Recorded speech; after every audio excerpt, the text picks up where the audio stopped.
প্রতিশোধের আগুনে জ্বলে পুড়ে কালাবোনা হয়ে যাচ্ছে আদ্রিতা। রুমের দরজা আটকে আছে গত কয়েক ঘন্টা যাবৎ। বিছানায় বসে তার ফোনের মৃতদেহের দিকে ঝোঁকাহত নজরে তাকিয়ে আছে। তার এমন বেজান মৃতদেহ দেখা যায় না। এই তো কিছু ঘন্টা পূর্বে কি সুন্দর হাস্যোজ্জ্বল প্রাণবন্ত ছিল সে, আর এখন মৃত। কেমন নির্মমভাবে মারা হলো তাকে। অন্য সময় হলে আদ্রিতা গলা ফাটিয়ে কাঁদতে কাঁদতে সারা বাড়ি মাথায় তুলে নিত, সব কিছু ভাঙচুর করে ফেলত। তবে আজ সে কাঁদবে না। কাঁদলে নাকি মন হালকা হয়ে যায়, কিন্তু আদ্রিতা হালকা হতে চায় না।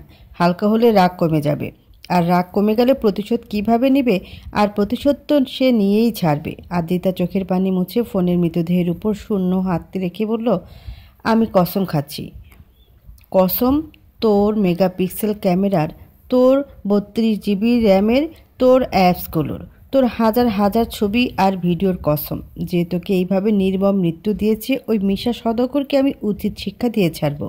তোর খুনের প্রতিশোধ নিয়ে তবেই দম নিব। তোর মৃত্যুর দিন পার হওয়ার আগেই আমি বদলা নেব, তবেই তোর আত্মা শান্তি পাবে। তার আগে তোর দাফন কাফনের কাজ করতে হবে। আদ্রিতা ফোনের মৃতদেহ নিয়ে এসে মাটি খুঁড়ে কবর দিল। তার আত্মার মাগফিরাতের জন্য দোয়াও করলো। তারপর তার প্রতিশোধের পরিকল্পনা আরম্ভ করলো। সন্ধ্যা তখন 7টা পার হয়েছে। দুর্ধর্ষ একটা প্রতিশোধ নেওয়ার পরিকল্পনা করছে আদ্রিতা। আজ তো ওই দৈত্য দানবকে চরম শায়েস্তা করেই ছাড়বে। খেলা হবে খেলা। ঠান্ডা পানি নেওয়ার উদ্দেশ্যে রান্নাঘরে গিয়ে ফ্রিজ খুলতে কিছু কথা কানে এলো আদ্রিতার। তানি কাজের ওয়াকে বলছে নিবিড়ের জন্য পায়েস আলাদা করে রাখতে। তার পায়েসে যেন বাদাম না পড়ে। নিবিড়ের নাকি বাদামে অ্যালার্জি আছে। ব্যাস, এমন একটা সুযোগ তো খুঁজছিল আদ্রিতা। বাদামে অ্যালার্জি? হ্যাঁ, এবার তো অ্যালার্জির বর্ষণ হবে ওই দৈত্যের উপর। আদ্রিতা এক কোণে দাঁড়িয়ে রান্নাঘর খালি হওয়ার অপেক্ষা করলো। কিছুক্ষণ পর খালি হতে আদ্রিতা সুযোগ বুঝে নিবিড়ের পায়েসের বলে এক গাদা বাদাম এনে সেগুলো পিষে গুঁড়ো করে পায়েসের সাথে মিশিয়ে দিল, যাতে দেখা না যায়। তারপর আবার সেটা আগের মতো রেখে দিল। মনে মনে পৈশাচিক হাসলো। এটা খেয়ে যখন সারা শরীর চুলকাতে চুলকাতে বেহাল দশা হবে, তখন হবে মজা। তখনই আমার ফোনের আত্মা শান্তি পাবে। আজ খাবার টেবিলে সবার আগে এসে বসলো আদ্রিতা।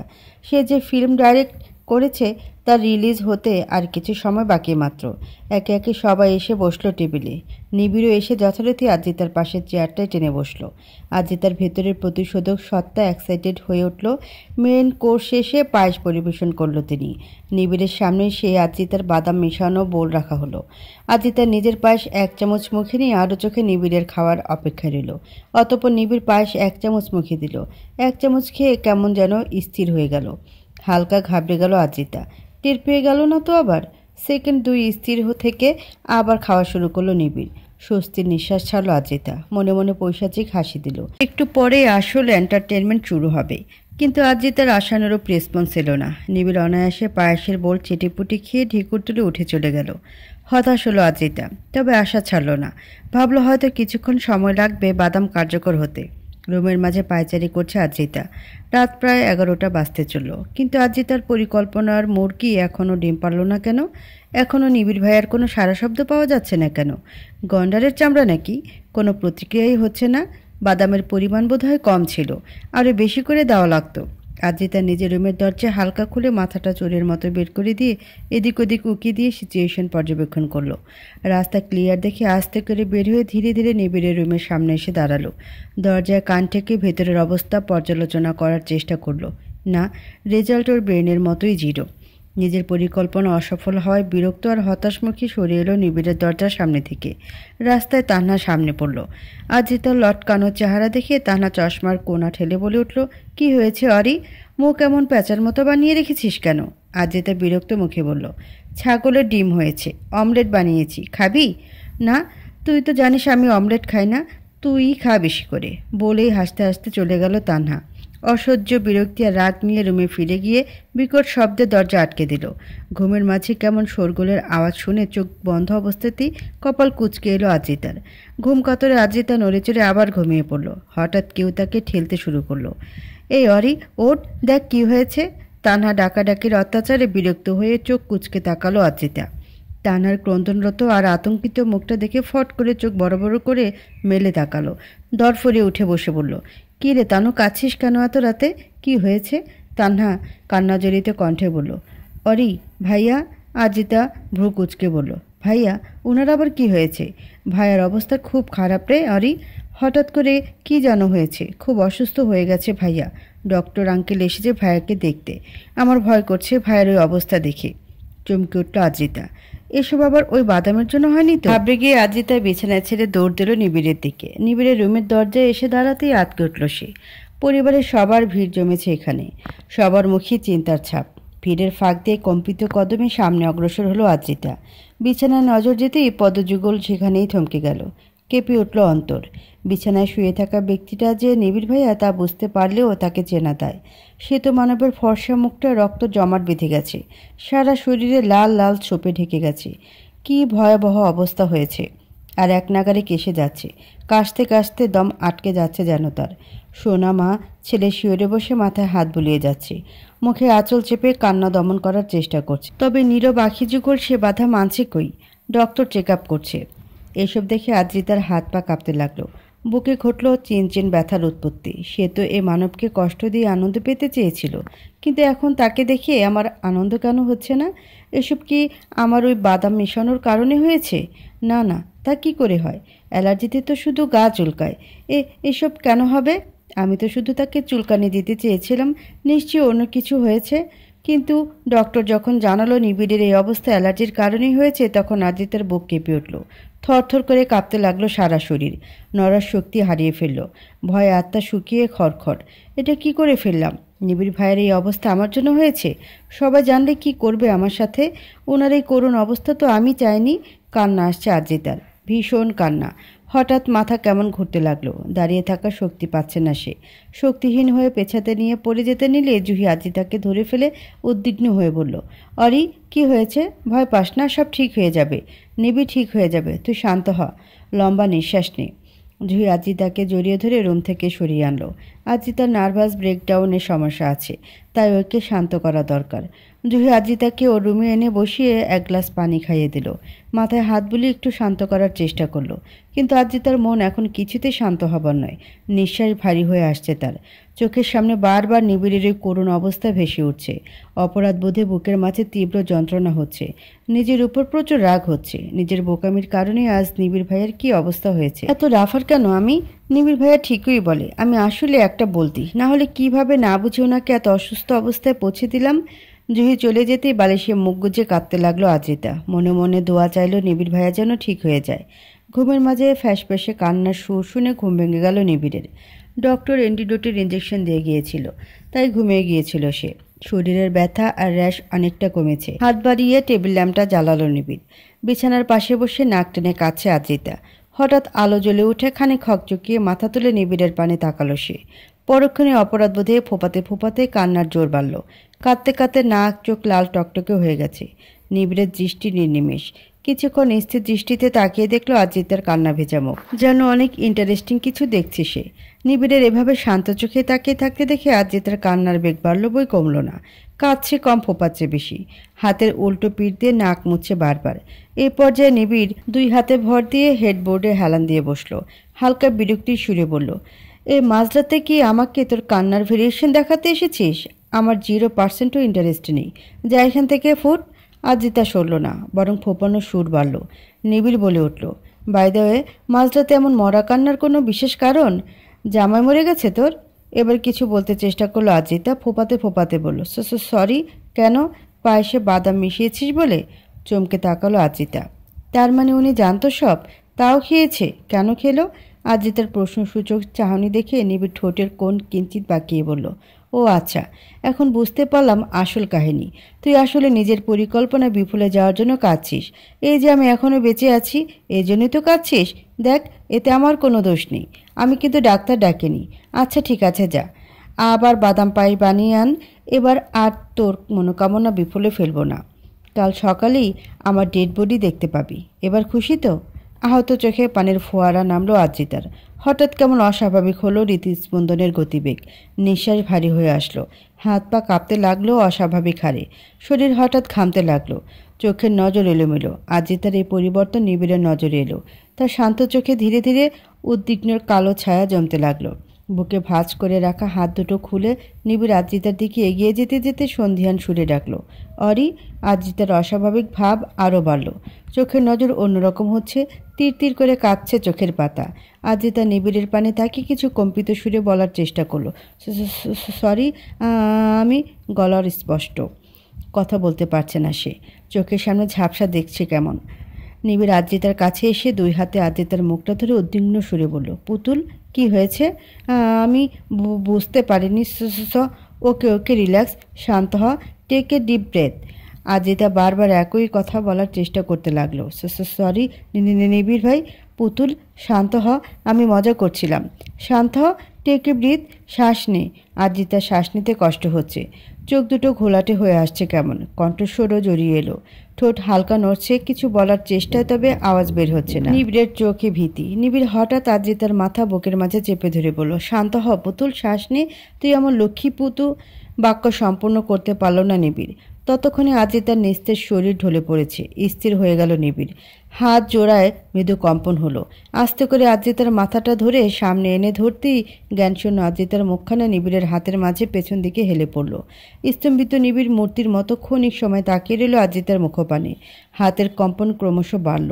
ঢোক গিলে ভীতিগ্রস্ত কণ্ঠে ডাকল, পুতুল, পুতুল চোখ খুল, অনেক হয়েছে তোর নাটক, রাগ হচ্ছে কিন্তু আমার, উঠিয়ে আছাড় মারবো একটা, চোখ খুল বলছি। পুতুল। বলতে বলতে নিবিড়ের উত্তেজিত কণ্ঠস্বর উচ্চতর হলো। যে কণ্ঠস্বরের আওয়াজ পেয়ে ঘুম ভেঙে ছুটে এলো সবাই নিবিড়ের রুমে। এত রাতে আদ্রিতাকে নিবিড়ের রুমে দেখে সবাই একটু অবাক হলো। তবে আপাতত সবাই আদ্রিতার জন্য চিন্তিত। তানির বুঝতে বাকি নেই আদ্রিতার কি হয়েছে। আবির দ্রুত ফোন করলো ডক্টরকে। আদ্রিতাকে আপাতত নিবিড়ের বেডেই শুয়ে দেওয়া হলো। কিছু সময় পর ডক্টর এসে চেক আপ করে জানালো অতিরিক্ত নার্ভাস আর হাইপার হয়ে যাওয়ায় নার্ভাস ব্রেকডাউন হয়েছে, যা আদ্রিতার প্রায়ই হয়ে থাকে। ডক্টরের কথা শুনে স্তব্ধ নিবিড় কপাল কুঁচকে জিজ্ঞেস করলো, 1 মিনিট আঙ্কেল, প্রায় হয়ে থাকে মানে? ডক্টর বলল, হ্যাঁ, কেন তুমি জানো না?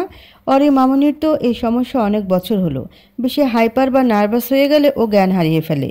নিবিড় একবার তার মায়ের দিকে তাকালো, পরপর বেরিয়ে এলো রুম থেকে। তানি গেল ছেলের পানে।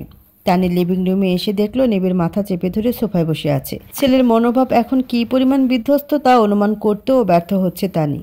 আগে নিবিড় হলে তো এতক্ষণে সারা বাড়ি সব কিছু ভেঙে চুরে তছনছ করে ফেলতো, কিন্তু এই গম্ভীর নিবিড়কে যেন তানি মা হয়েও বুঝতে অক্ষম হয়ে যাচ্ছে। তানি এগিয়ে এসে ছেলের পাশে এসে দাঁড়ালো, তবে কি বলবে তা বুঝে উঠতে পারছে না। হঠাৎ নিবিড় নিজে মায়ের পানে না তাকিয়ে থমথমে কণ্ঠে বলে উঠল, তুমি তো বলেছিলে আমি না থাকলে নাকি ও ভালো থাকবে, এটাই বুঝি তার নমুনা? এই বুঝি তোমাদের ভালো রাখা? কই, আগে তো ওর এমন কোনো সমস্যা ছিল না। তানি জবাব দিতে পারল না ছেলের কথার। কি জবাব দিবে? তার কাছে যে কোনো মোক্ষম জবাব নেই। ছেলের কথা মিথ্যে নয়, আদ্রিতার এই সমস্যা আগে ছিল না। যেদিন নিবিড় বিদেশে চলে যায় তারপর আদ্রিতা অনেক কান্নাকাটি করে হাইপার হয়ে যায়, অতিরিক্ত কান্নাকাটি করে জ্ঞান হারিয়ে ফেলে। তারপর থেকেই অডির এই সমস্যা শুরু হয়েছে। আজ যেন তানির নিজের সিদ্ধান্তের উপর প্রশ্ন উঠছে, আসলে কি সে ঠিক করেছে? নিবিড় থাকলে কি আদ্রিতার এ রোগ হতো কখনো? আজ সানা আর তাসিরের বিবাহ বার্ষিকী। শাহরিয়ার বাড়িতে হইচই পূর্ণ পরিবেশ। কে কি পরবে, কিভাবে রেডি হবে সেই কোলাহলে ব্যস্ত। এদিক থেকে ওদিক এক একজন এক এক করে ছোটাছুটি করছে। সবচেয়ে বেশি এক্সাইটেড আদ্রিতা। সে 1 মাস আগে নিবিড় ভাইয়ের আসার উপলক্ষে ওরা এসেছিল, তারপর আর আসেনি। আবার দেখা হবে ভেবেই খুশি লাগছে। অনেক দিন পার্টি হবে, কত মজা করবে সেসব ভাবছে আর লাফাচ্ছে। সারা বাড়ি জুড়ে কতক্ষণ ঘুরে ঘুরে সবার রুমে ঢু মেরে দেখলো কে কী পড়ছে। তানা ওর ভাইয়ার আনা চশমাগুলোর মধ্যে থেকে নতুন একটা চশমা পরে নিল। আজ পার্টিতে সে এটাই পরে যাবে। চশমাটা চোখে পড়ে আদ্রিতাকে দেখিয়ে বলল, এই অরি, দেখ তো এই চশমায় কেমন লাগছে আমাকে? আদ্রিতা মজা করে বলল, একদম unique, out of the world, alien লেভেলের। কি বললি? আমাকে এলিয়ান মনে হচ্ছে তোর? তো কি বলবো, চশমায় তো লাগিয়েছিস, এমনভাবে বলছিস যেন এটা আজ প্রথম পড়লি। আগেও 4 ব্যাটারি লাগতো, আজও তাই লাগছে, বলেই হেসে দিয়ে পালালো আদ্রিতা। নুরানের রুমে এসে দেখলো সে এখনও পেন্টিংয়ে লেগে আছে। আদ্রিতা কোমরে হাত রেখে বলল, ভাইয়া তুমি রেডি হওনি এখনও? শোনা, মা দ্রুত রেডি হতে বলেছে, শোনোনি? আচ্ছা, তাহলে তুই এখানে কি করছিস? আমি চেক করছি সবাই রেডি হয়েছে কিনা। তুমি জলদি তৈরি হও। আমি তো তৈরি আছি, বের হওয়ার সময় ডাক দিস, আমি চলে আসব। কি বলো ভাইয়া, তুমি এই বাসার টি শার্ট আর ট্রাউজারেই যাবে? হ্যাঁ, তো আর কি করতে হবে? শরীর ঢাকা থাকলেই হলো। কি যে বলো না তুমি, দাঁড়াও আমি তোমার কাপড় চোপড় বের করে দিচ্ছি। একদম এসব পচা পোশাক পরে যাবে না। আমার ভাইকে সবচেয়ে বেশি হ্যান্ডসাম দেখতে হবে। দেখ অরি, আমার এসব ভালো লাগে না। আমি তো যেতামও না, নেহাত ফুপি মন খারাপ করবে তাই যাচ্ছি। আর আমার কথা না শুনলে আমি রাগ করব। তাই চুপচাপ আমি যেটা দিচ্ছি সেটা পরে নাও। নুরান অনেক মানা করার চেষ্টা করলো, কে শোনে কার কথা। অজ্ঞতা আদ্রিতার জোরাজোরিতে তার পছন্দের কাপড় চোপড়ে পরতে হলো। বোনকেও যে সে মন খারাপ হতে দিতে পারে না।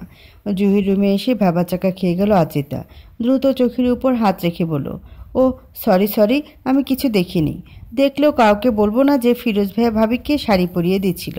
হি হি করে হেসে দিল। বলেই সেখান থেকেও হাসতে হাসতে বেরিয়ে গেল। জুহি ভীষণ লজ্জায় পড়ে গেল। জুহি ফিরোজের কাঁধে গুঁতা দিয়ে বলল, এর জন্য বলেছিলাম দরজা লাগিয়ে দাও, কিন্তু তুমি শুনলে তো আমার কথা। এখন এ পাগলি নির্ঘাত সবাইকে বলে বেড়াবে। সবার সামনে কি মুখ দেখাবো? ফিরোজ মুচকি হেসে বলল, আরে কোন মুখ আবার দেখাবে? এই যে আমার বউয়ের পরীর মতো সুন্দর মুখটাই দেখাবে। আর এত লজ্জার কে আছে? নিজের বউকেই তো শাড়ি পরিয়েছি, প্রতিবেশীর বউকে তো আর পরায়নি। আমাদের বংশের ছেলেরা একটু বেশি রোমান্টিক, এটা সবাই জানে। তাই প্যারা নিও না, চিল। বলে টুপ করে একটা চুমু খেয়ে নিল জুহির গালে। লাজুক হাসল জুহি। আদ্রিতাকে এভাবে দৌড়াতে দেখে তানি অতিষ্ঠ সুরে বলে উঠল, অরিমা তুই এখনও রেডি হসনি কেন? দেরি হয়ে যাচ্ছে তো। সানা 3বার ফোন দিয়ে ফেলেছে। মেয়েটা একা একা সব সামলাতে পারছে না। আমাদের দ্রুত বের হতে হবে। যা জলদি তৈরি হয়ে নে। হ্যাঁ সোনামা, এক্ষুনি হচ্ছি। বলেই ছুটল নিজের রুমের দিকে। যেতে নেই হঠাৎ নিবিড়ের রুমের সামনে এসে থেমে গেল। সবার রুমে উকি দেওয়া শেষ, শুধু এটাই বাদ। এখানেও কি একবার দেখব? না দেখলে আবার রুমটা মাইন্ড করতে পারে, ভাববে আমি তাকে অবহেলা করলাম। কিন্তু মহৎ প্রাণ অরিত কাউকে অবজ্ঞা করে না।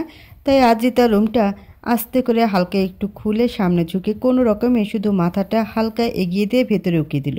উকি দিয়ে চোখ চড়ক গাছ হয়ে গেল। নিবিড় মাত্রই প্যান্ট পায়ের ভেতর দিয়ে উপরে তুলছে। জাঙ্গের অর্ধেক তখনও বেরিয়ে আছে। আজিতা ফট করে চোখ খিচে বন্ধ করে দ্রুত ওখান থেকে সরে এলো। ছি ছি ছি, কি দেখলো সে?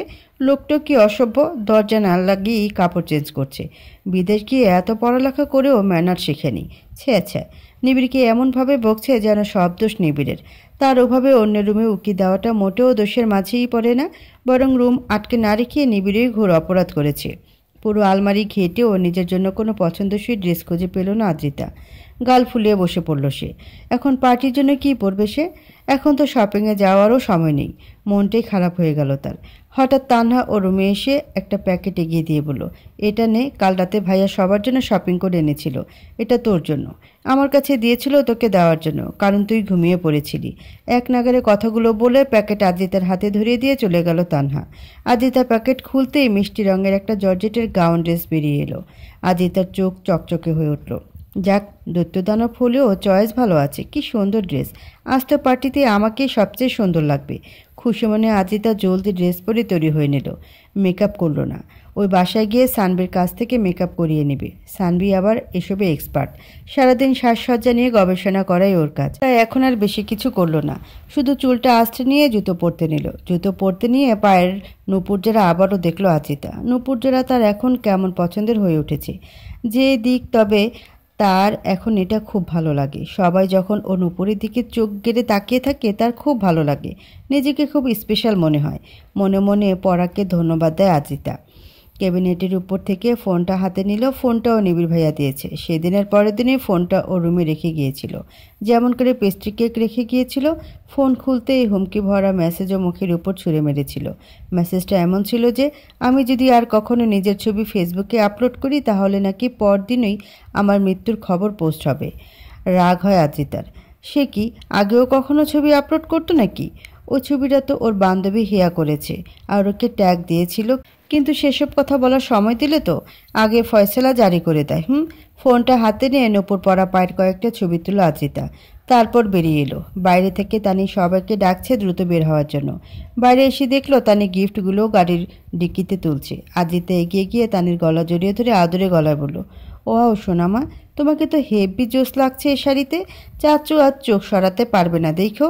তানি আদ্রিতার মাথায় আলতো করে চাটে বেরিয়ে বলল, চুপ বদমাস, মাকে কে ওসব বলে? ধীরে ধীরে সবাই বেরিয়ে এলো। ফিরোজ তিন্নিকে কোলে নিয়ে আসছে, সাথে জুহিও। তানহা চশমা ঠিক করতে করতে এগিয়ে এলো। আবিরকে আসতে দেখে তানি কপট টাক দেখিয়ে বলল, এত জলদি আসলে?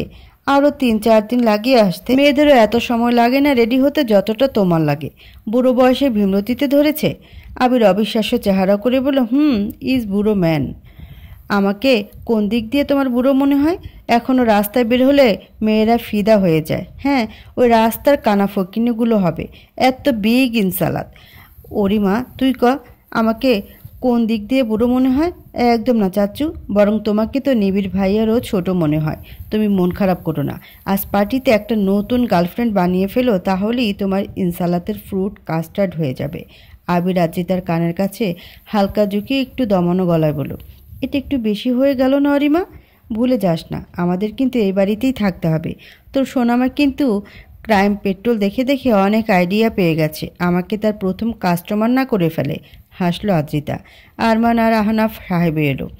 আহনাফ তুলির হুইল চেয়ার ঠেলে নিয়ে আসছে। যদিও তিনি হাঁটতে পারেন, তবুও সাবধানতার জন্য হুইল চেয়ারে নিয়ে যাচ্ছে। আরমান সাহেব নাতনির কাছে এসে বললেন, বাহ, আমার গিনিটাকে তো একেবারে পরীর মতো লাগছে। তোমাকেও অনেক হ্যান্ডসাম লাগছে দাদু। আমাদের জুটি হিট। ওদের হাসি মজার মাঝে নুরানও বেরিয়ে এলো। তাকে দেখে সবাই অবাক চোখে তাকিয়ে রইল। নুরানকে ফর্মাল ড্রেসে মারাত্মক হ্যান্ডসাম লাগছে। কাজ সমান লম্বা চুলগুলো পেছনে ঝুঁটি বাঁধা। আজ কতদিন পর নুরানকে এমন বাহারি রূপে দেখছে তা জানা নেই। মনে হচ্ছে খাঁচা থেকে বদ্ধ পাখি বের হচ্ছে। নুরান ওর বাবার মতো হ্যান্ডসাম হয়েছে, তবে স্বভাব পায়নি তার মতো। ওর আলাদা একটা ব্যক্তিত্ব আছে। তা নিয়ে এগিয়ে গিয়ে নুরানের মাথায় হাত বুলে স্নেহময় সুরে বলল, বাহ, আজ সবচেয়ে বেশি আমার আব্বাটা কি সুন্দর লাগছে। তানির কথা নুরান লজ্জা পেল।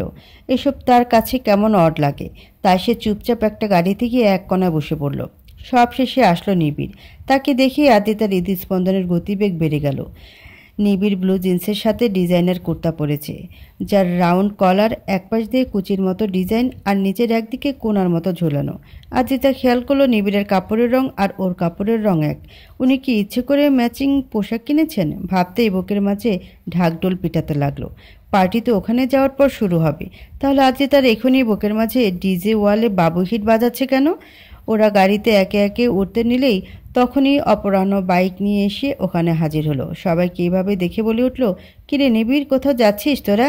নিবিড় জবাব দিল, হ্যাঁ, আজ ফুপিমনির বিবাহ বার্ষিকী, ওখানেই যাচ্ছি সবাই। ও আচ্ছা, তাহলে তো আমি ভুল সময় এসে পড়লাম। আচ্ছা ঠিক আছে, তোরা যা, আমি বরং অন্য সময় আসবো। এসেছিস ভালো হয়েছে, তুইও চল আমাদের সাথে। তা কি করে হয়? এটা তোদের ফ্যামিলি প্রোগ্রাম, আমি কি করে? আরে হইছে, আর মেয়েদের মতো পাট খাইস না, চুপচাপ চল আমাদের সাথে। তানিও বলল, হ্যাঁ অপু, চল না আমাদের সাথে, সবারই ভালো লাগবে। অপরাহ্ন একবার আরও চোখে তাকে মেরুন রঙের রাউন্ড জামায় আবৃত তানাকে দেখে নিল। শ্যামলবতী কন্যার নাকটা হালকা বুচি, এটা যেন মেয়েটাকেও আরও কিউট করেছে। অভ্যাস অনুযায়ী চশমার কোণ ঠেলে আদ্রিতার সাথে কি যেন নিয়ে কথা বলছে। তানাকে দেখে হঠাৎ যেন অপরাহ্নেরও ওদের সাথে যাবার ইচ্ছে জাগলো। হয়তো এই চশমা ঠেলা মেয়েটাকে দেখার লোভ সামলাতে পারছে না সে। জীবনে 27 বসন্ত পার করে আসার পর হঠাৎই যেন কেমন অনিয়ন্ত্রিত হয়ে পড়েছে তার অনুভূতি। তাই তো আর মানা করলো না অপরাহ্ন, সে রাজি হয়ে গেল।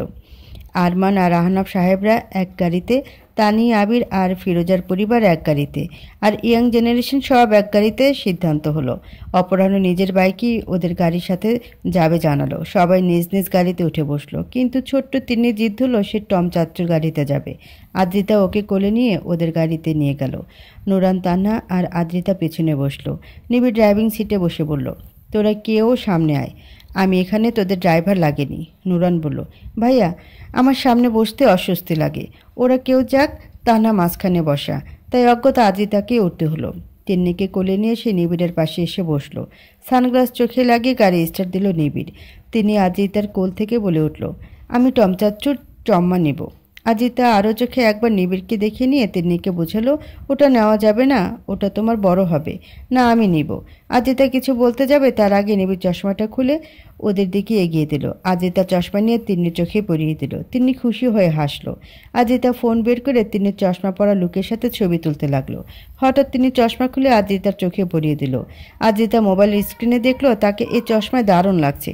সে প্রফুল্ল হয়ে আরও কিছু সেলফিতে গ্যালারি ডুবিয়ে ফেলল। নিজের কাজে মত্ত আদ্রিতা জানলই না তার এই প্রভাত কিরণের ন্যায় প্রাণোচ্ছল মুখখানা কারো বুকে প্রশান্তির ঝুমো বর্ষণ করছে। তার সিদের বাড়ি পৌঁছাতে বেশি সময় লাগলো না। খুব একটা দূরে না ওদের বাসা। ওদের আশা দেখে তাসির আর সানা এগিয়ে এলো। তাসির, আরমান, আহনাফ আর তুলিকে সালাম করলো। আজিতা পাশ থেকে বলে উঠল, দামাতজি, এটা কেমন আচরণ? এখানে আমাকে সালাম দিলেন না কেন? আমি না আপনার শাশুড়ি? শাশুড়ি কিন্তু রাগ করেছে, এক্ষুনি আমার মেয়েকে এ বাড়ি থেকে নিয়ে যাব। তাসির মজা করে বলল, আরে আরে, ভুল হয়ে গেছে শাশুম্মা, শাশুড়িকে নারাজ করার স্পর্ধা কই আমার? এই তো এক্ষুনি আপনার চরণ ধুলি লিছি। বলেই তাসির আজিতার পায়ে সালাম করতে উদ্যত হতে আজিতা লাফিয়ে সরে গেল। ওর কাণ্ড দেখে হাসলো সবাই। সোফায় বসে আবির খেয়াল করলো তাসিরের মুখ কেমন শুকনো দেখাচ্ছে। আবির তাসিরের কাঁধে গুঁতা দিয়ে বলল, কি রে, এমন হুতুম প্যাচের মতো মুখ বানিয়ে আছিস কেন? সকাল সকাল কি ঝাড়ুর বাড়ি খাইছিস নাকি? তাসির ফোঁত করে নিঃশ্বাস ছেড়ে বলল, আর বলিস না। সানা চেয়েছিল আমি যেন ওকে রাত 12টার সবার আগে ওকে উইশ করি, কিন্তু আমি জাগনা পাইনি। অ্যালার্মও দিয়েছিলাম, তাও বুঝতে পারিনি। সকালে জাগনা পেয়ে ভাবলাম সবার আগে উইশ করব, কিন্তু তার আগে ছেলে মেয়ে দুটো এসে উইশ করে বসলো। ব্যাস, সেই থেকে রাগ করে আছে, ঠিক মতো কথা বলছে না। আবির তাসিরের দুঃখে দুঃখিত হয়ে বলল, আহারে, আই ফিল ইউর পেন। দোয়া করি আমার বোনটা আজ মাংসের বদলে তোরে না রান্না করে খাওয়াই দেয়। তোর মতো বুড়া গরুর মাংস মোটেও মজা হবে না। বলে হাসলো আবির। ঘাড় বাঁকিয়ে কটমটে চোখে তাকালো তাসির। আবির সেটা তোয়াক্কা না করে দুষ্টু সুরে বলে উঠল, বাই দ্য ওয়ে, আজকে পার্টিতে আমগো এন্টারটেনমেন্টের ব্যবস্থা করছিস নাকি? কোনো আইটেম ডান্সার হায়ার করছিস নাকি? তুই আর শুধরালি না, বুড়ো হয়ে গেছিস। ছেলে বিয়ে করালে 2 দিন পর দাদার পদও পেয়ে যাবি, আর এখনও তোর এন্টারটেনমেন্ট চাই? আরে ধুর, কি বুড়ো বুড়ো লাগিয়ে রেখেছিস? আরে বয়স হলো মনের ব্যাপার, মন জন থাকলেই হলো। আর আমার মন এখনও 25-এই আছে। আমি কি তোর মতো নাকি জন্মগত বুড়ো? আচ্ছা ঠিক আছে জওয়ান পুরুষ, আমি বরং তানিকে জানিয়ে দিই তোর মনোভাবের ব্যাপারে কেমন। আবির মেকি হেসে বলল, আরে তুইও না মজাকে সিরিয়াসলি নিয়ে নেস। এখন কি এই মাসুম বান্দা একটু মজাও করতে পারবে না? হাসলো তাসির। দুনিয়া পাল্টে গেলেও এই আবিরটার আর কোনো উন্নতি হলো না। আয়নায় নিজেকে কয়েকবার করে দেখে নিল আদ্রিতা। সানভি ওর মেকআপ করে দিয়েছে। এখানে এসে সে সানভিকে ধরেছিল সাজিয়ে দেওয়ার জন্য। আধা ঘন্টা লাগিয়ে সাজিয়ে দিয়েছে সে। এখন একদম নায়িকাদের মতো মনে হচ্ছে নিজেকে। এখন ফটাফট বাইরে বেরিয়ে কয়েকটা সেলফি তুলবে। বাইরে ডেকোরেশন করা হয়েছে আজকের ফাংশনের জন্য। 2 হাতে জামার 2 পাশ ধরে নাচতে নাচতে বেরিয়ে এলো রুম থেকে। মনের আনন্দে নাচতে নাচতে হাঁটতে গিয়ে হঠাৎ নিবিড়ের বুকের সাথে গিয়ে তার নাক মুখ বাড়ি খেলো। খানিক চমকালো আজিতা। নাকে পেল আবারও সেই মন করা সুবাস। বুঝতে পারল কার বুকে ঠেকেছে সে। মুখ সরিয়ে এনে মাথা নিচু করেই বলল, সরি।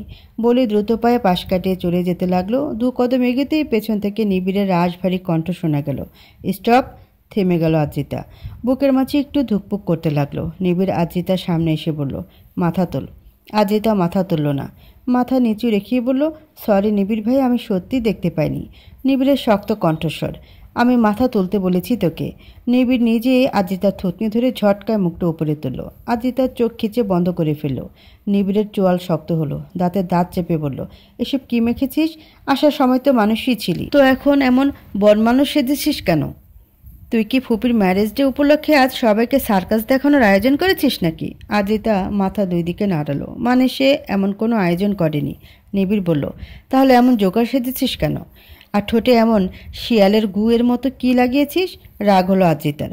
লোকটার মাথায় গ্যাস্ট্রিক আছে নাকি? আমার এত সুন্দর সাজকে জোকার বলছে, আর এত সুন্দর ম্যাট লিপস্টিককে কি বিচ্ছিরি নাম দিচ্ছে। বেচারি লিপস্টিকে অপমান সইবে কিভাবে? লিপস্টিকের এই বৃহৎ অপমানের জবাবে কিছু বলবে তার আগেই নিবিড় আজিতার হাত ধরে টেনে একটা ফাঁকা রুমে নিয়ে গেল। রুমটা হয়তো গেস্ট রুম হবে, আপাতত খালি আছে। নিবিড় আজিতাকে রুমে নিয়ে এসে হুমকি ভরা কণ্ঠে বলল, 5 মিনিট, জাস্ট 5 মিনিট সময় আছে তোর কাছে। তার মধ্যে মুখের এসব সিমেন্ট বালি তুলে জোকারের রূপ পরিষ্কার করে বের হবি। দ্রুত ওয়াশরুমে গিয়ে এগুলো পরিষ্কার করে আয়। আজিতা এ পর্যায়ে একটু প্রতিবাদী হতে চাইল। মনে ছটা খানিক সাহস জুগিয়ে নিবিড়ের আদেশ অমান্য করে আমতা আমতা করে বলল, কেন কেন মুছবো? পার্টিতে সবাই আজকাল এইভাবেই সাজে। সানভি আপু তো সেজেছে, কই তাকে তো কিছু বলছেন না? নিবিড় দাঁতে দাঁত চেপে বলল, সানভি আর তুই কি এক ব্যক্তি? সানভি যা করবে তোকেও তাই করতে হবে। সানভি যেটা করে সেটা ওর ব্যক্তিত্ব। সানভি নিজেকে কৃত্রিম আঙ্গিকে গড়ে নিয়েছে, এটা ওর ব্যক্তিত্ব। তুই কেন নিজের ব্যক্তিত্ব বজায় না রেখে অন্যের পথে চলবি? হংসী যদি ময়ূরের পাখনা লাগিয়ে তার মতো হতে চায় তাহলে সে না হংসী থাকে আর না হয় ময়ূর। মাঝখান থেকে সে নিজের নিজস্বতা হারিয়ে ফেলে। এখন আমার রাগ আর বাড়াতে না চাইলে দ্রুত গিয়ে এগুলো সাফ করে আয় ফার্স্ট। নিবিড়ের কথা আজিতার ছোট্ট মস্তিষ্কে ধারণ করতে পারল না। তার মতে নিবিড় তার সাথে অযথাই রাগ দেখাচ্ছে। নিজের এত মেহনত করে সময় লাগিয়ে করা শ্বাসটা নষ্ট হতে বাঁচানোর প্রচেষ্টায় আজিতা আরও একবার নাকচ করে বলল, না সাফ করব না, আজকের পার্টিতে আমি এভাবেই যাব। বলে সে দ্রুত বেরিয়ে যেতে চাইল, কিন্তু সেটা আর পারল কই। নিবিড় আজিতার হাত টান দিয়ে ঝটকা মেরে নিজের সাথে মিশিয়ে নিল। এক হাতে আজিতার কোমর পেঁচিয়ে ধরে নিজের সাথে আটকে ধরল। কেঁপে উঠল আজিতা, চকিত নজরে তাকালো নিবিড়ের পানে। অগ্নি চোখ আর কঠিন মুখমণ্ডল দেখে আজিতা যেটুকু সাহস অর্জন করেছিল তার লেজ গুটিয়ে পালালো। শুকনো ঢোক গিল সে। নিবিড় আজিতার চোখে তীক্ষ্ণ দৃষ্টি রেখে বলল, সাফ করতে বলেছি মানে করবি তুই। নিজে থেকে করলে ভালো, না হলে যদি আমাকে পরিষ্কার করিয়ে দিতে হয় তাহলে সেটা তোর কাছে ভালো লাগবে কি না জানি না, তবে আমার কিন্তু মোটেও খারাপ লাগবে না। I would pleasure to do this. নিবিড়ের নজর এবার আজিতার লিপস্টিক রাঙানো ওষ্ঠদায়। সে পানে নজর রেখেই বলল, বল দিব পরিষ্কার করে। আজিতা নিবিড়ের কথার মর্মার্থ ধরতে ব্যর্থ। সে বোকার মতো বোঝার চেষ্টা করছে নিবিড়ের কথার অর্থ। নিবিড় আজিতাকে ছেড়ে দিল। বিছানায় এসে পায়ের উপর পা তুলে বসে আয়েসি সুরে বলল, 5 মিনিটের 2 মিনিটের অলরেডি শেষ। আর 3 মিনিটের মধ্যে যদি এগুলো পরিষ্কার না করিস তাহলে আমি আমার মতো করে পরিষ্কার করে দিব। Your Times start now. 1 2 3। নিবিড় কাউন্টডাউন করছে। হঠাৎ যেন মগজের এন্টেনা নড়ল আজিতার, সঠিক সিগন্যালে পৌঁছালো। নিবিড়ের কথার মর্ম এবার ধরতে সক্ষম হলো সে। বিষয়টা আজিতার বুঝতে দেরি তো। জামা ধরে উঁচু করে ওয়াশরুমে দৌড়াতে দেরি হলো না। যান হাতে নিয়ে পালানোর মতো দৌড়ালো সে। বেঁধে দেওয়া সময়ের মাঝে মুখের মেকআপ ধুয়ে পরিষ্কার করে বের হলো আজিতা। তার এত সুন্দর শ্বাসটা শেষ হয়ে যাওয়ার কষ্টে বুক ফেটে যাচ্ছে। কাঁদো কাঁদো মুখ বানিয়ে বাইরে এসে নিবিড়ের সামনে দাঁড়ালো সে। নিবিড় ফোন ঘাটছিল। আজিতাকে আসতে দেখে মুখ তুলে তাকালো। আজিতার অভিমানী মুখটা এখনও পানি লেগে আছে। চোখের পাপড়িগুলো ভিজে আছে। সামনের কিছু চুলও ভিজে লেপটে আছে কপালে। এই মুহূর্তে আজিতাকে শিশির ভেজা 70 ফোঁটা পুষ্প মনে হচ্ছে। তার এই মোহনীয়তা যে তার সম্মুখের ব্যক্তির অন্তর্দেশ পুড়িয়ে ঝলসে দিচ্ছে, তা যদি মেয়েটা জানতো তাহলে হয়তো আর কখনো এই রূপে নিবিড়ের সামনে আসতো না সে।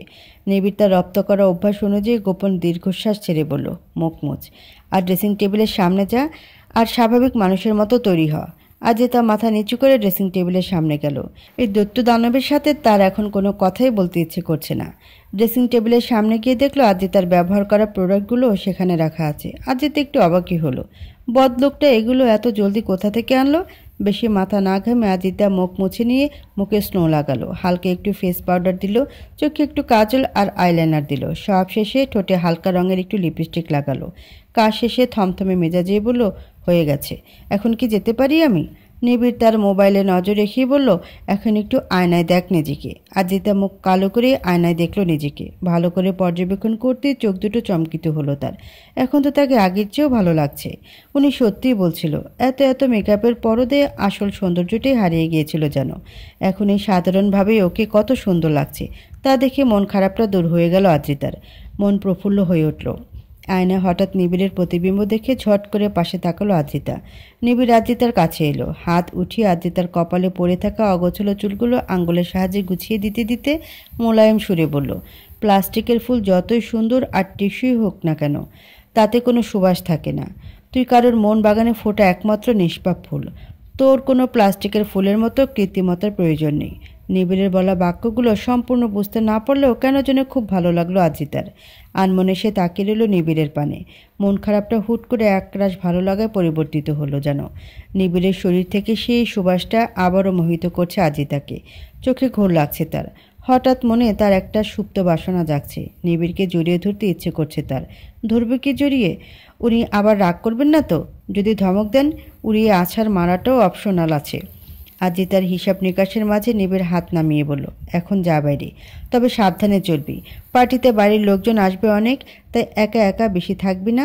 তানহা আর সানবির সাথে থাকিস। আজিতা আনমনে বলে উঠল, কেন আপনি থাকবেন না?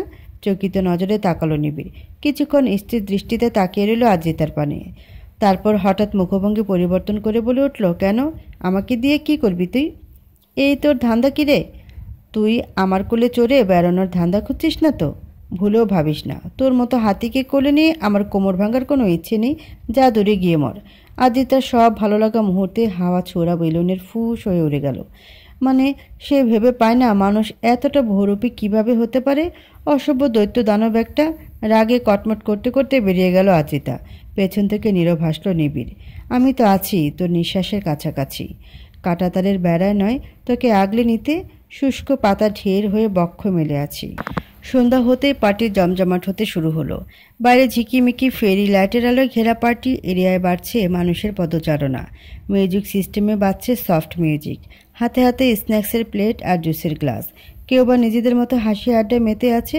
বাচ্চাগুলো এদিক ওদিক ছোটাছুটি করছে, আর তাদের সাথে ছুটছে আজিতাও। বাচ্চাদের মতো সারা পার্টি এরিয়া ছোটাছুটি করছে। দূর থেকে নিবিড়ের গরম চোখের হুমকি দেখে কিছুক্ষণ থেমে যায়। নিবিড়ের ধ্যান পরিবর্তন হতে আবারও একই কাজ করে সে। কিছুক্ষণ পর সানা আর তাসের স্টেজে এসে ওদের আসন গ্রহণ করে বসলো। লোকজন একে একে এসে গিফট দিয়ে শুভেচ্ছা জানাতে লাগলো। অনেকক্ষণ ছোটাছুটি করে এবার একটু বসলো একটা চেয়ারে আজিতা। সানভি আর তানহাও সেখানে বসা। সানভি আজিতার উদ্দেশ্যে বলল, এই অরি, তোকে না আমি মেকআপ করে দিলাম, সেসব কি হলো? সেগুলো পরিষ্কার করে ফেলেছিস কেন? আজিতা দূরে দাঁড়ানো নিবিড়ের পানে তাকালো। প্যান্টের পকেটে হাত ঢুকিয়ে লোকজনের সাথে কথা বলছে সে। তাসানের কিছু কাজিন আর ফ্রেন্ডসদের সাথে। মাঝে মাঝে সৌজন্যমূলক খুব স্বল্প পরিসরে স্মিত হাসছে, যেন হাসির উপর ট্যাক্স বসানো। হাসি একটু বেশি হলে উনি ব্যাংকরাপ্ট হয়ে যাবে। সেদিকে তাকিয়ে থেকে আজিতা হাসি মুখে সানভির প্রশ্নের জবাবে বলল, কারণ আমি প্লাস্টিকের ফুল না। ব্রু কুচকালো সানভি। আজিতার কথার অর্থ ধরতে অক্ষম সে। প্রশ্নসূচক চাউনি দিয়ে কিছু বলতে যাবে তখনই সানভির পাশে বসা ওর ফুফাতো বোন সাবিয়া বলে উঠল, এই সানভি, তোর এমন একটা হলিউড হিরো টাইপ মামাতো ভাই আছে, তা তো কখনো বলিসনি। মা কসম, কি পোলা মাইরি! মমতাজ আন্টির ওই গানটা আজ সত্যি করে দিচ্ছে। পোলা তো নয়, যেন আগুনের গোলা। একটু লাইন ঘাট করিয়ে দে না। এমন হট কাঙ্ককে একবার নিজের করে পেলে জীবন ধন্য হয়ে যাবে। আজই তার জুস মুখে দিয়েছিল মাত্রই সাবিয়ার নিবিড়কে নিয়ে এমন মহৎ ধারণা শুনে মুখের জুসটুকু আর গলার নিচে নামল না। হঠাৎই যেন মিষ্টি স্বাদের জুসটা তেতো স্বাদে পরিবর্তিত হয়ে গেল। না পারছে গিলতে, না পারছে উগড়ে দিতে। গাল ভর্তি জুস ভরে দুই গাল ফুলিয়ে ওভাবে বসে রইল সে। সাবিয়ার কথা আর তার মুখের জুসের স্বাদ পাল্টে যাওয়ায় বিষয়টা বুঝতে পারল না আজিতা। মানুষের কথাও বুঝি কোনো কিছু স্বাদ পাল্টে দিতে পারে হয়তো। সাবিয়ার কথাবার্তা মোটেও ভালো লাগেনি তার কাছে। রাগ নামক বস্তুটা খুব পরে হলো তার। ক্রোধিত মনে একটা পরিকল্পনা এলো। হাতের জুসটুকু ওই মেয়েটার মাথা ঢেলে দিলে ব্যাপারটা খারাপ হবে না। নির্লজ্জ মেয়ে একটা, কিন্তু আজিতা বুঝতে পারছে না তার এত রাগ কেন হচ্ছে হঠাৎ। আজব। আজিতার পাশে বসা তানহা ভীষণ অপ্রস্তুত হয়ে পড়ল সাবিয়ার কথাবার্তায়। বোন হয়ে ভাইয়ের সম্বন্ধে এসব কথা শোনা অস্বস্তিকর বিষয়। সাবিয়ার এ বিলাস কথাবার্তা তার কাছেও ভালো লাগলো না। একটা মেয়ে হয়ে কিভাবে বলে। তানহা নিজের অস্বস্তি কাটাতে ওখান থেকে উঠে গেল। সানভি সাবিয়ার প্রত্যুত্তরে বলল, তুই এত লুচ্চা কারে ছেড়ি? সুন্দর ব্যাটা দেখলি তোর লালা পরে খালি। তবে এবার তুই ভুল ব্যক্তির উপর নজর দিয়েছিস। নিবিড় ভাইয়া অন্য ধাতুর তৈরি, সে তোর মতো মেয়েদের ধরাছোঁয়ার বাইরে। আরে আজ পর্যন্ত আমারই ভাও দিল না, বোন ছাড়া দ্বিতীয় কোনো নজরে দেখেনি। তাহলে তুই কোন খ্যাতের মূলা? আমি তো ভাই বুঝে গেছি নিজের জায়গা, তুইও সামলে যা। নিবিড় ভাইয়া হলো মরিচিকার মতো, দেখা দেয় ধরা দেয় না। সাবিয়া আত্মগর্ব করে বলল, আরে ধরা না দিয়ে যাবে কোথায়? এই সাবিয়ার জালবাও কিছু কম না। আজ পর্যন্ত এমন কোনো ছেলে নেই যাকে সাবিয়া ঘায়েল করতে পারেনি। একেও বশ করেই ছাড়বো, দেখিস। এখনই তোদের দেখাচ্ছি কিভাবে এই হটিটাকে আমার উপর ফিদা করি। বলে খুব অ্যাটিটিউড নিয়ে উঠে দাঁড়িয়ে নিবিড়ের কাছে যাওয়ার জন্য অগ্রসর হলো সাবিহা। আজই তার কি হলো কে জানে। সাবিহা ওর সামনে দিয়ে যেতে নিলেই সে মুখের মাঝে জমিয়ে রাখা জুসটুকু ফুস করে বের করে দিল, আর সেটা সোজা গিয়ে পড়লো সাবিহার ডিজাইনার ঝকমকে পোশাকের উপর। সাবিহাতে খুবই রাগ হলো। মুখ চোখা করে রাগান্বিত সুরে বলে, হোয়াট দ্য হেল! তুমি কি পাগল অরি?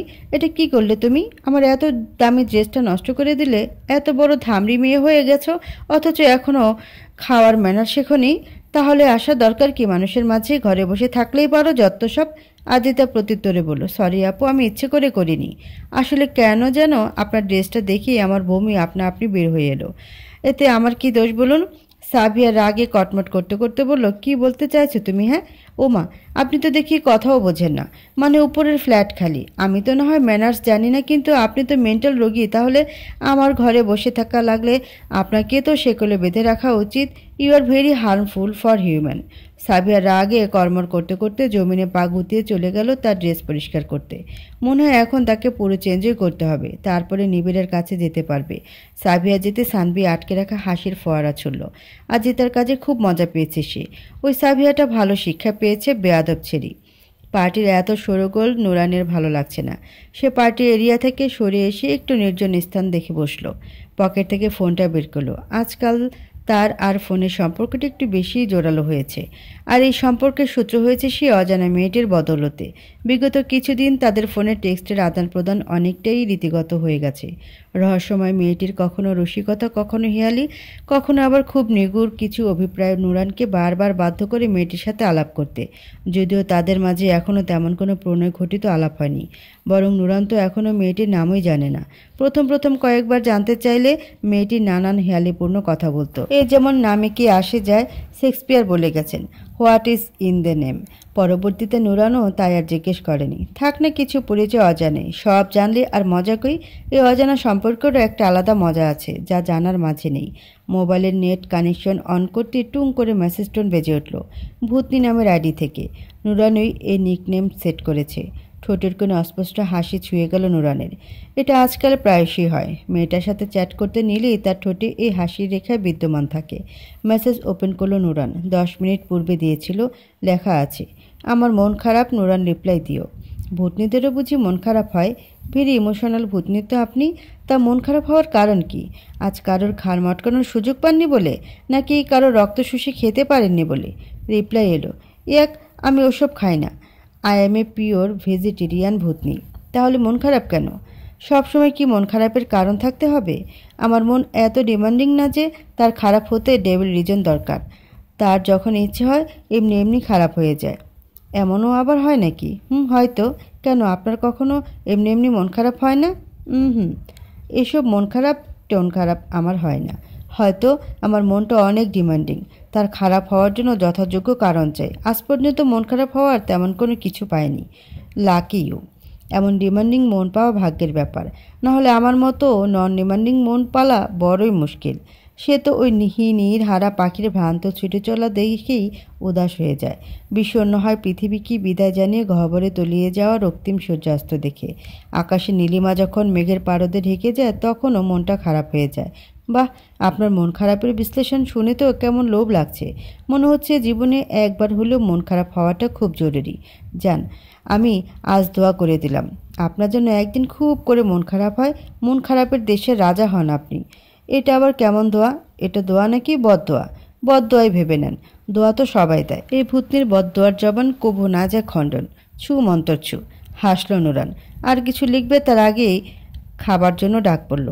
আপাতত চ্যাট এখানে শেষ করে উঠে গেল নুরান। খাওয়ার টেবিলে বসে গেল সবাই। আজিতা, সানভি, তানহা এক টেবিলে বসলো। টেবিলের চেয়ার খালি আছে আরও। আজিতার পাশের চেয়ারে নিবিড় এসে চেয়ার টেনে বসলো। চেনা সুবাস পেয়ে আরও চোখে একবার তাকে পরখ করলো আজিতার চঞ্চল নজর। লোকটা আশেপাশে থাকলে কেমন অদৃশ্য ছন্দবাজে আজিতার তনুমনে। ফুরফুর করে উঠতে থাকে শুভ্র তুলোর ফোয়ারা। ভালো লাগারা যেন গোল্লাছুটির মতো চারিদিকে ভনভন করে ঘুরতে থাকে তার। ওয়েটার খাবার দিয়ে গেলে সবাই যার যার মতো প্লেটে খাবার জমাতে ব্যস্ত। কেবল আজিতা ভিন্ন প্রাণী। ঠোঁট চোখা সব খাবারে চোখ বুলিয়ে দেখে আদৌ কোনো খাবার তাকে আকর্ষিত করে কিনা। না, কাজ হলো না। কোনো খাবারে আজিতার আকর্ষণের তালিকায় পড়ল না। এখন খাবার আজিতাকে আকর্ষিত করতে পারল না, এতে বেচারি আজিতার কী দোষ? সে তো খেতেই চেয়েছিল। অথচ লোকে শুধু এ মাসুম আজিতাকে দোষ দেয়। মনে মনে নিজেকে সম্পূর্ণ নিরুপদেশ সাব্যস্ত করে অনেক খুঁজে এক পিস জালি কাবাব প্লেটে তুলে নিল। হাতে গোনা যাবে এমন কয়েকদিনা পোলাও নিয়ে খাওয়া শুরু করলো সে। ভাবটা এমন যে সে কোনো বিশ্বজয়ের মাঠে নেমেছে। বোরহানের গ্লাসটা হাতে নিয়ে তাতে 2 চুমুক দিয়ে আবার গ্লাসটা টেবিলে রেখে নিজের প্লেটে নজর দিতেই কলিজায় বিস্ফোরণ হওয়ার উপক্রম আজিতার। তার মরুভূমির মতো প্লেট খাবার ভর্তি অ্যামাজন জঙ্গল কিভাবে হয়ে গেল? ফাটা ফাটা চোখে তাকিয়ে রইল আজিতা। কে করলো এই কাজ? চারপাশে তাকিয়ে দেখলো সবাই নিজের খাওয়া নিয়ে ব্যস্ত। আজব, তাহলে এই খাবার কি ভূতে দিয়ে গেল? এখানেও কি আমার সে পড়া এসে হাজির হলো? এত খাবার, এটা খেতে শুরু করলে আজিতার নাতনি হয়ে যাবে, তাও শেষ হবে না। আজিতা বড়সড় ঢোক গিলে ডানে বামে তাকিয়ে আস্তে করে সুর করে স্থান ত্যাগ করতে চাইল। কিন্তু বিধিবাম তার পরিকল্পনার মাঝনতিতে ডুবিয়ে দিল নিবিড়ের শান্ত সুরের হুমকি। খবরদার, খাবার শেষ না করে এক পা উঠবি তো এই পা নিয়ে আর বাসায় ফিরতে পারবি না। ব্যাস হয়ে গেল। সব ভালো লাগা মুহূর্তেই বাসে পরিণত হয়ে গেল। তার মানে এই লোকই ওর সাথে এই অত্যাচার করার প্ল্যান করেছে। নিজের পায়ের সালামতি হেতু আজিতা নিজের জায়গা থেকে আর নড়ার সাহস পেল না। পা ছাড়া নিজেকে দেখতে মোটেও ভালো লাগবে না। আর সবার বিয়েতে উড়াধুরা নাচার জন্যও তো পায়ের দরকার হবে, তাই পা খোয়ানো যাবে না। অতঃপর উপরওয়ালার নাম নিয়ে তৃতীয় বিশ্বযুদ্ধে নেমে পড়ল আজিতা। একবার করুণ নজরে সবার দিকে তাকালো, যেন বলছে, আমার যদি কিছু হয়ে যায় তাহলে দোয়াও মে ইয়াদ রাখনা। বুক ফাটা কষ্ট নিয়ে আজিতা খাবার পেটে চালান করতে লাগলো, আর মনে মনে নিবিড়কে তার উদ্ভট অভিশাপের বর্ষণ করলো। যেমন নিবিড় ভুল করে লেডিস টয়লেটে চলে যাক আর লেডিসগুলো তাকে উদম কেলানি দিক। সে খাবার খেতে গেলে সব খাবারে মাছিয়ে হাগু করুক। আজিতার অবস্থা সর্বশান্ত সৈনিকের মতো, প্লেটে এখনও 3/2 খাবারই পড়ে আছে। এতেই তার জ্ঞান হারানোর জো। আর একটা দানা মুখে দিলেই যেন ভেতরে সব ইউটার্ন নিয়ে বেরিয়ে আসবে। ছেড়ে দে মা, কেঁদে বাঁচি চেহারা করে আছে। কিন্তু তার সম্মুখের নির্দয় ব্যক্তির এতে এক বিন্দুও দয়া হলো না। সে নির্বিকার পাশে বসে ফোন টিপছে। বাকিরা খাওয়া শেষ করে কখন চলে গেছে? খাবার এরিয়া পিনপতন, সবাই খাওয়া দাওয়ার পাট চুকিয়ে চলে গেছে। এই দৈত্য দানবের জন্য আজিতা উঠতে পারছে না। ওই যে পা থাকবে না সেই ভয়ে খাবার শেষ না করে ওঠার হুমকি গলায় ঝুলিয়ে রেখেছে। আজিতা অসহায় কাঁদো কাঁদো মুখ করে নিবিড়ের দিকে তাকিয়ে বলল, আর পারছি না নিবিড় ভাইয়া, সত্যিই বলছি, আর খেলেই বমি করে ফেলবো। তখন যেন আবার বকা দেন না। নিবিড় সরু চোখে তাকালো আজিতার পানে। স্থির নজর কতক্ষণ স্থায়ী রাখলো। তারপর হঠাৎ হাতের ফোনটা পাশে রাখলো। ডান হাত ধুয়ে আজিতার সামনের প্লেটটা নিজের কাছে টেনে নিল। বাম হাতে প্লেট ধরল আর ডান হাতে লেবু চিপে খাবার মাখিয়ে এক লোকমা তুলে আজিতার মুখের সম্মুখে ধরল। আজিতা হতবিহলের মতো তাকিয়ে রইল। পিট করে কয়েকবার নেত্রপলব ঝাপটালো।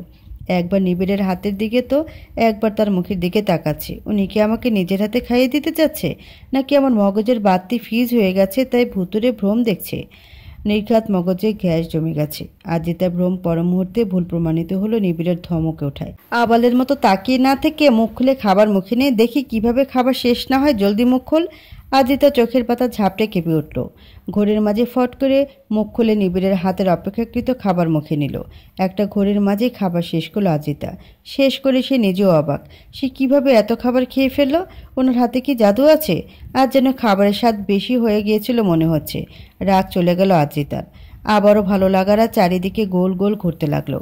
দুজন বেসিনে হাত দিয়ে বেরিয়ে এলো। নিবিড় টিস্যু দিয়ে আজিতার থুতনিতে লেগে থাকা হালকা খাবারের দাগ মুছে দিল। আজিতার হৃদগুহে মৃদু কম্পন হলো। ঝিনঝিন সুরের অদৃশ্য আওয়াজ বাজল কর্ণগুহে।